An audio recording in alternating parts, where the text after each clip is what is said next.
Welcome to ISQA 4100/8106. Today we're going to talk about architecture for the cloud, using Amazon's web services to grow your enterprise. I'm Travis Duncan. Corporations have all been challenged by the question of how much of their hardware, data, and services they should place in the cloud. On one hand, having that tight control in-house gives them a little bit more convenience and flexibility. However, on the other hand, the high level of scalability and oftentimes the cost of moving to the cloud is very enticing. So companies are faced with a complex challenge. What, if any, of their infrastructure should they move to the cloud? Today, we'll take a look at that. First, we'll look at the history of the cloud. Then we'll discuss some of the basic pieces of Amazon's cloud service offerings. We'll take a look at some of the other competitors in the space, and then get into some examples of some of the different companies that compete in the cloud services marketplace. Finally, we'll move into some of the limitations of cloud services, and then get into the implications for Nebraska Air. So let's go ahead and get started. Although the cloud has been a buzzword in recent years, the roots of cloud services actually date back to the 1950s, 60s, and 70s when mainframe computing was the king.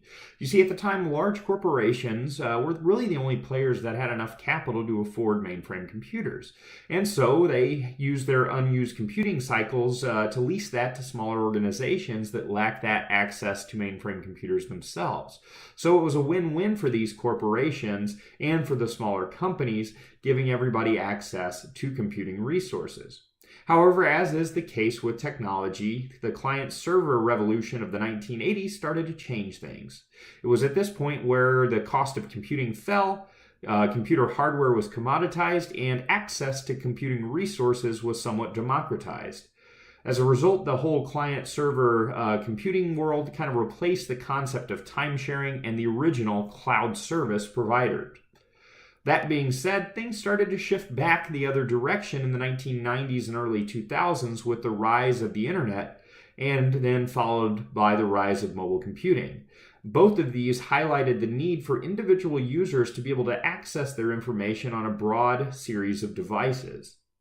Amazon was one of the first players in the marketplace to really take advantage of this. They quickly realized internally that they needed to be able to create a large computing environment that was rapid and flexible and able to support the needs of Amazon's growing business. Their response was to create a scalable and non-business specific infrastructure built on the concept that they called primitives. This became easy to then market and sell to other organizations. Now, there's some debate as to whether Amazon had intended from the start to be able to provide this externally, but regardless, they had created an infrastructure they could quickly and easily monetize.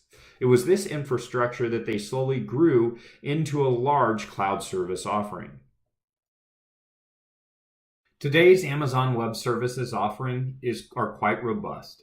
Amazon has built upon their elastic compute cloud offering to build on storage options, security options, artificial intelligence capabilities, database options for storage, messaging, analytics, mobile, and much, much more. Because Amazon was quick to market, they were able to quickly gain a large portion of the market share in the cloud computing space. However, over the course of time, a number of large players have stepped in and have brought on a lot of intense competition. For example, Microsoft's Azure platform and Google's Cloud platform, as well as IBM's Bluemix, all now compete in this space. As of February of 2017, those three have carved out 23% of the cloud market. Amazon, however, has retained strong control with 40% of the marketplace, and the smaller players have contributed to the remaining 1/3. The table you see here provides a comparison of the key features across the three biggest players in this industry. As you can see, all three cloud service providers have robust support for core functionality, including computing, storage, and database offerings. Amazon generally, though, provides greater configurability, providing a large number of zones and more options within each of these core categories. However, there are a number of things that set these competitors apart when you start to look at some of the non-core computing competencies. And you will see that these are largely driven by the unique histories of each of these companies. For example, looking at Microsoft's Azure platform, you'll see their Office 365 business productivity features provides office productivity that a lot of the competitors, specifically Amazon, simply can't compete with. Although Google, with their Google Documents suite, has really caught up in recent years. Besides these additional features and functionality provided by the competitors, you'll see that the pricing models of each of the three services is also slightly different. In order to really truly understand the benefits that moving to the cloud can provide, it's important to take a look at a couple examples. Let's first start by taking a look at a real-world example of 3M. Specifically, let's take a look at 3M's Health Information Systems division. This division is responsible for working with 5,000 plus healthcare organizations to deliver software and services. In essence, they're an analytic company, and they provide software to healthcare organizations, specifically managing their documentation and coding workflows. Although Information Systems is in the name of the company, the reality is they don't consider themselves to be an IT company. In addition to that, they were facing a number of problems. First, they were spending a large amount of time and money trying to support the needs of the organization from an IT perspective. Second, they realized a significant amount of their computational resources, those in their private cloud, were being left idle during large portions of the day. In addition to that, and third, they were unable to scale quickly when the needs of the business dictated an increase in computing power. To solve many of these problems, 3M decided to move to Amazon's web services, specifically leveraging AWS's professional services to move many of their applications into Amazon's Elastic Compute Cloud platform. Specifically within this, they leveraged Amazon's relational database services, as well as the identity and access management services, which provide authorization and user account management. In addition to hosting their applications in the Elastic Compute Cloud, 3M was also able to streamline their IT development operations, i.e. DevOps, by using Amazon's code commit for source control and code deploy for streamlining deployments. They additionally used CloudFormation to automate their infrastructure. As a result of all of these moves, they realized a number of key benefits. First, they were able to operate their processes 20% more efficiently. In addition to this, they could easily scale forward and back their cloud server computing needs and reduce the time to provision a number of servers from 10 weeks to a mere minutes. In addition to this, they were able to reduce their deployment time from 6 weeks to simply 1 week. And they expect that in the future, they'll be able to do multiple deploys within a single day.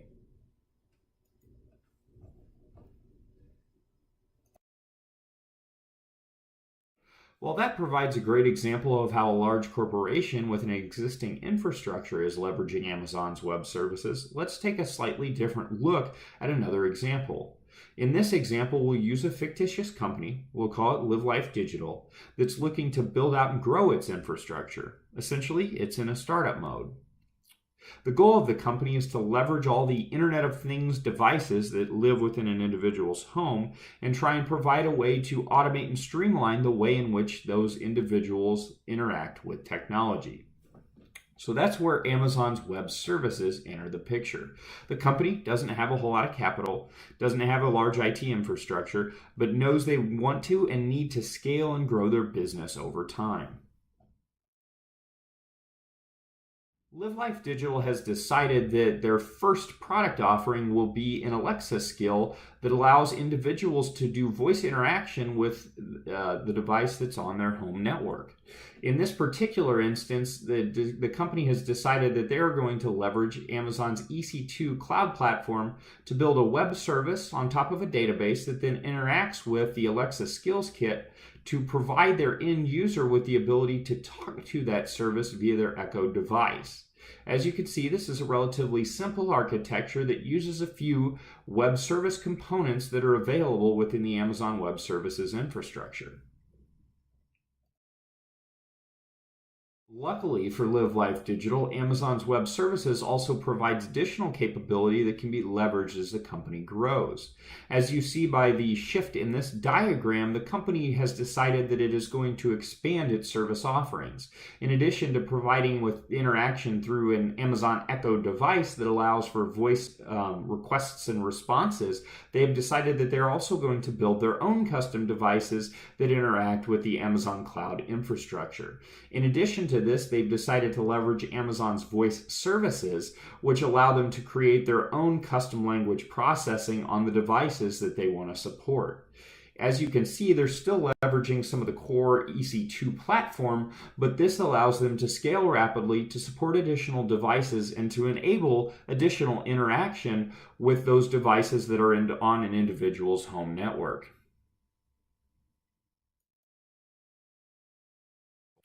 Although these two examples provide evidence of the benefits of a web service offering, there are still limitations and concerns that individuals need to be aware of. The first of these is scale defaults. Although the concept of scalability is oftentimes attributed to cloud service offerings, there are often defaults that individuals need to be aware of that initially prevent that scaling from occurring. In addition to this, there is a lack of knowledge about cloud service offerings within a lot of large IT corporations. They're familiar with building out private clouds and would need to be educated on the ability to move to web service offerings. In addition to this, Amazon provides a great example of individuals relying on a single company. They have a number of proprietary products and have built-in switching costs that make it harder for corporations to move from one product offering to another. This gives Amazon price advantage. In addition to this, there are security concerns that a number of individual companies have addressed or expressed over the course of the last few years. They're fearful of moving privately identifiable information or personally identifiable information out to the cloud. However, evidence has shown that large corporations may actually have better protection in the cloud, as there have been a number of security breaches over the years that have exposed information previously available only in private cloud environments. In addition to this, the support costs are often expensive or complex, and it takes a lot of time for companies to truly understand what their support costs and their maintenance costs are going to be when moving to cloud service offerings. The other key issue with cloud service providers is outages and downtime. While they may have greater uptime than a number of private clouds, there is concern that large outages could potentially take down the company's infrastructure. This has been evidenced by a number of large outages that have been highlighted in the media over the course of the last few years. Ultimately, though, what this all really boils down to is companies fear the loss of control when moving to a cloud service offering. Oftentimes, they built up large infrastructures over the course of time, have a strong knowledge and understanding of what those infrastructures support, and moving to the cloud, which acts as more of a black box, causes them concern. So what does this really mean for a company like Nebraska Air? What are some things that would or would not possibly make sense for the company to consider when it comes to moving to the cloud? Well, the first thing that the company could consider that might make sense for a cloud-based offering would be some of their training and human resource-based systems. By moving to the cloud, this would allow them the flexibility of giving their individual users easy access to this information on the go, and oftentimes these systems are not things that need proprietary information or that the company would have a competitive advantage of by housing internally. Some of the systems that also might make sense for them to consider in the future is hosting their rewards program in the cloud or leveraging some of Amazon's voice and facial recognition features to provide for convenient check-in. In addition to this, Amazon has a growing machine learning platform that could be leveraged by Nebraska Air to provide recommendations on flight times and for individuals that are flying with Nebraska Air. Now, there are probably some systems that should not be considered, at least initially, for a cloud service offering. Because the reservation and booking system is so closely tied in with proprietary information associated with the airline, it may not necessarily make sense to move to the cloud. The ability to provide payment processing internal to Nebraska Air is also critically important, and a lot of the financial management and master data records should be considered for internal private cloud usage as opposed to external cloud-based offerings. So in conclusion, cloud migrations require extensive research because, well, one size isn't going to fit all. An individual company, when assessing whether or not they want to move to the cloud, needs to make sure that their process aligns with the business and the business's needs. Specifically, they need to look at the maturity of their IT infrastructure, their tolerance for risk, and they need to look at how quickly and rapidly the company is growing. By identifying and looking at these specific factors, they can figure out what, if any, features and functionality make sense to move to the cloud. Thanks for listening. I'm Travis Duncan. Have a great day.